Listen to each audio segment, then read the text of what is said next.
Hamas ने जारी की नई वीडियो में जान की भीख मांगते नजर आए 3 इजरायली बंधक। गाजा में आम लोगों पर इजराइल की सेना का कहर अभी भी जारी। लाख कोशिशों के बाद भी गाजा में अमन का नामो निशान नहीं। जी हाँ दोस्तों, अभी हमास ने अपने टेलीग्राम चैनल के जरिए एक वीडियो पब्लिश की है जिसमें 3 इजरायली बंधक जान की भीख मांगते हुए दिखाई दे रहे हैं। गौर करने वाली बात यह है कि हमास ने ये वीडियो इजराइल द्वारा गाजा पर अपने हमले बढ़ाने के बाद जारी किए हैं, इसलिए इस वीडियो को इजराइल की सेना के लिए एक वार्निंग के तौर पर देखा जा रहा है। इसके साथ ही हमास ने इजराइल के तेल अवीव में मिसाइल दागने का भी ऐलान किया है, जिसके बाद से इजरायली सेना एकदम से हरकत में आ गई है और हमास के द्वारा टारगेट बनाए जाने वाले एरिया के अंदर रह रहे लोगों को आगाह कर दिया है। दूसरी तरफ इजराइल की वायुसेना हर रोज गाजा पर ताबड़तोड़ बम गिरा रही है। आज भी ये वीडियो बनाते समय लगभग 150 से ज्यादा लोग मारे जा चुके हैं।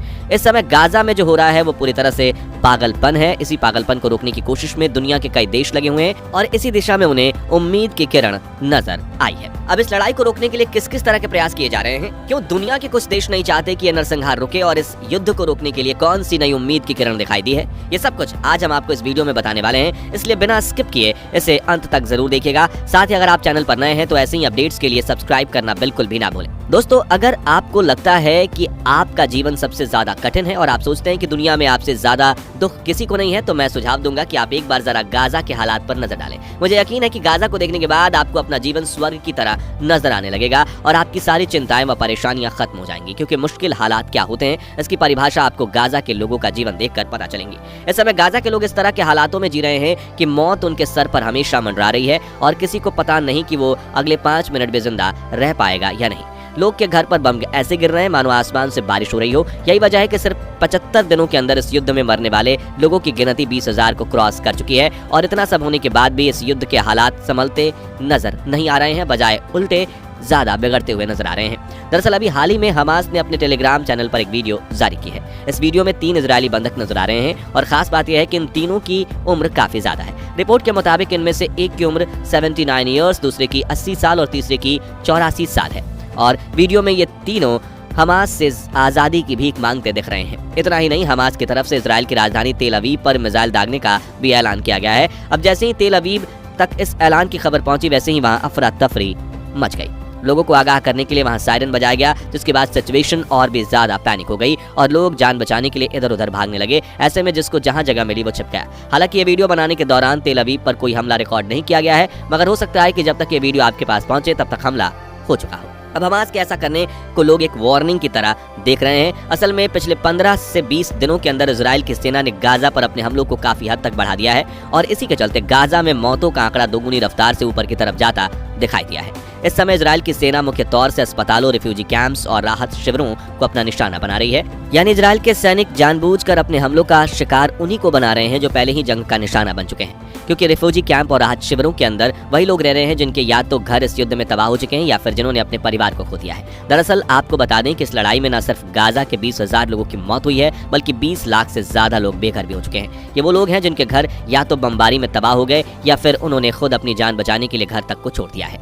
ये 20 लाख से ज्यादा लोग इस समय अपना सर छुपाने के लिए पूरे गाजा में इधर उधर भटक रहे हैं और इनके पास रिफ्यूजी कैंप व राहत शिविरों के अलावा कोई दूसरा विकल्प नहीं है। मगर यहाँ भी इजराइल के सैनिक इनका पीछा नहीं छोड़ रहे हैं, क्योंकि जब से ये लड़ाई शुरू हुई है तभी से इजरायली सिपाही खासतौर से इन रिफ्यूजी कैंप्स और हॉस्पिटल वगैरह को अपना निशाना बना रहे हैं। जबालिया, राफा, नुसरईत और खान यूनिस आदि ये गाजा के कुछ ऐसे रिफ्यूजी कैंप हैं जो इजरायली वायुसेना के हॉट टारगेट रहे हैं। लगभग हर रोज ही इजरायली सेना इन कैंप्स पर बमबारी करती है और सैकड़ों लोग मारे जाते हैं। अब इजरायली सेना ये कहती है कि कैंप्स के अंदर हमास के अड्डे हैं और उसके लड़ाके इनके अंदर रहते हैं, लेकिन जब मरने वाले लोगों की लिस्ट सामने आती है तो पता चलता है कि उसमें आधे से ज्यादा औरतें और छोटे बच्चे हैं। यानी इजराइल अपने हर हमले को ये कहकर जस्टिफाई करता है कि वो हमास को अपना निशाना बना रहा है, लेकिन उसके इन हमलों में सिर्फ और सिर्फ गाजा के आम लोग ही मौत का शिकार बन रहे हैं। और ऐसा पिछले कुछ दिनों या कुछ हफ्तों से नहीं हो रहा, बल्कि ये कहानी पिछले 75 दिनों से चल रही है। अब देखिए, इजराइल ने तो साफ ऐलान कर दिया है कि जब तक वो हमास का नामो निशान नहीं मिटा देते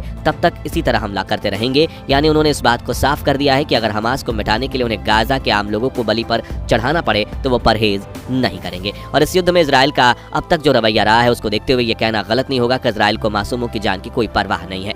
ऐसे में अगर दुनिया के दूसरे देशों ने इस लड़ाई में कूद कर इसे नहीं रुकवाया तो ये युद्ध आने वाले 50 सालों में भी खत्म नहीं होगा। अब ऐसा हम क्यों कह रहे हैं, चलिए आपको समझाते हैं। देखिए दोस्तों, हमास कोई छोटा मोटा संगठन नहीं है, बल्कि उसके पास 30 से 40 हजार लड़ाकों की एक पूरी सेना है और ये लड़ाके गाजा के अंदर खुले में नहीं घूमते, बल्कि इन्होंने जमीन के नीचे सुरंग बनाकर अपने नेटवर्क को वहां फैलाया हुआ है।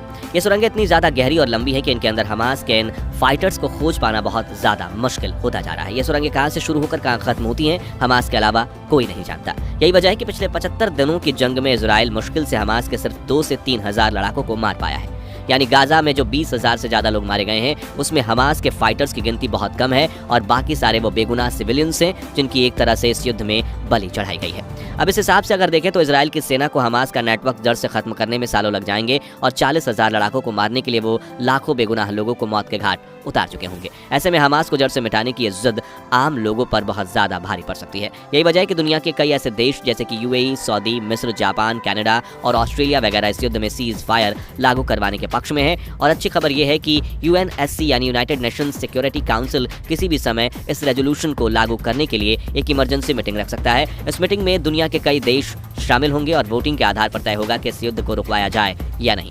वैसे ये लड़ाई तो आज से करीब 10 दिन पहले ही रुक गई होती, क्योंकि 10 दिन पहले भी इस मुद्दे पर यूएनएससी की एक इमरजेंसी मीटिंग रखी गई थी, पर उसमें अमेरिका ने इस रेजोल्यूशन के खिलाफ वोट देकर सीज फायर लागू करने को रद्द करवा दिया था। और सिर्फ अमेरिका ही नहीं बल्कि उसके अलावा इजराइल के समेत कुल 10 देश इस युद्ध को रोके जाने के पक्ष में नहीं थे, क्योंकि उन देशों का मानना है कि युद्ध रुकने का फायदा हमास को मिलेगा और वो बच जाएगा। लेकिन दूसरी तरफ उन्हें इस बात पर भी ध्यान देना चाहिए कि हमास को मिटाने के चक्कर में जो हजारों मासूम लोग अपनी जान गंवा रहे हैं वो किस हद तक जायज है। इस नजरिए से भी उन्हें जरूर सोचना चाहिए। वैसे आपको क्या लगता है, इस युद्ध में सीज फायर लागू होना चाहिए या नहीं? कमेंट करके अपनी राय जरूर शेयर करें। बाकी दोस्तों, हमारी आज के इस वीडियो में बस इतना ही था। वीडियो अच्छी लगी हो तो इसे लाइक और शेयर जरूर करना, और अगर आप हमारे फेसबुक पेज पर नए हैं तो पेज को फॉलो भी जरूर करें। मिलते हैं जल्दी एक ऐसी और इंटरेस्टिंग वीडियो में, तब तक के लिए गुड बाय, जय हिंद।